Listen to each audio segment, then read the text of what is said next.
All right, so this is a bit of a different video style for me than what you're used to seeing. We're moving, and so I wasn't gonna make a video this week. I'm out on a walk with my daughter, and I just had to share my thoughts on Ted Lasso after watching episode 2 of season 2, because I think I've figured out Ted Lasso's secret formula for being the best damn show on TV. There's 2 parts to this formula, and I covered part 1 in a previous video about how Ted Lasso subverts expectations by setting up classic TV tropes and situations and then giving you the opposite, or giving you something you didn't expect. When Robbie comes back into the picture with Keeley, a couple scenes later, we see Roy enter the apartment. Now, a classic TV situation and trope would be that Keeley and Robbie are hooking up. And the way that they shoot this scene actually makes you expect that. They use this wide angle that makes Roy seem like he's surrounded by empty space. It underscores that he knows that Keeley is home, but she's not around. It seems empty. It makes you feel like something secret is going on.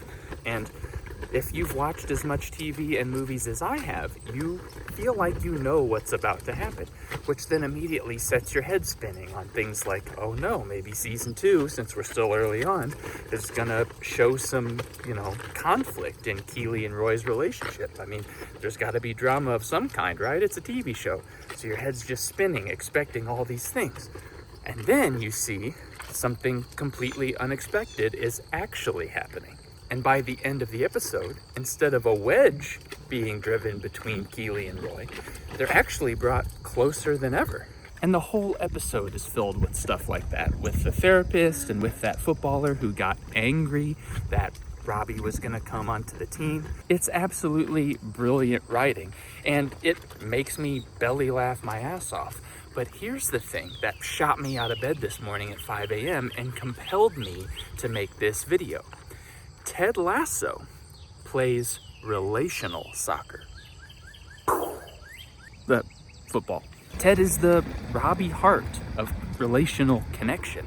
I mean, think about it. When you're in a conversation with someone, there's usually a goal, a reciprocal goal. Each person has something they want to get out of it. Now, that may be as simple as just to have a conversation or to have fun. It could be to teach something. The goal is to convey an idea. But for Ted, usually, at least in the show, his goal is to make a connection with the person. He wants to share a part of himself with others. The catch is that most people have emotional goalies in a way. They have things, be it from trauma or just a part of themselves they're repressing. They keep people out. There's a goalie. And Ted Lasso is able, through his disarming, folksy, fancy footwork, to score, to make that connection. Ted Lasso welcome wagon has arrived. Usually, but not with everyone. Some people are just plain harder to win over. Last season, it was all about winning over Rebecca, his boss. He does everything that he can to make a connection. And by the end of the season, well, really by midway, even though the team isn't doing well and doesn't win their big game in the end, Ted Lasso wins because he wins Rebecca over. But now in season 2, he comes up against the toughest goalie in the league with this therapist who isn't charmed at all by his disarming behavior. In fact, she sees through it. This is obviously your way of connecting with new people. Makes sense. It's very disarming. And it leaves him feeling as lost as Robbie, wondering, who am I without this core part of my personality? Who am I if I can't do this thing that I am uniquely great at? But football, soccer, and relational connection go 2 ways. Ted Lasso is uniquely gifted at making a connection and giving another person what they need. But I believe that as loving and caring and even vulnerable as Ted seems, I think that his folksy offense actually makes for an impeccable defense. He's not actually letting people in.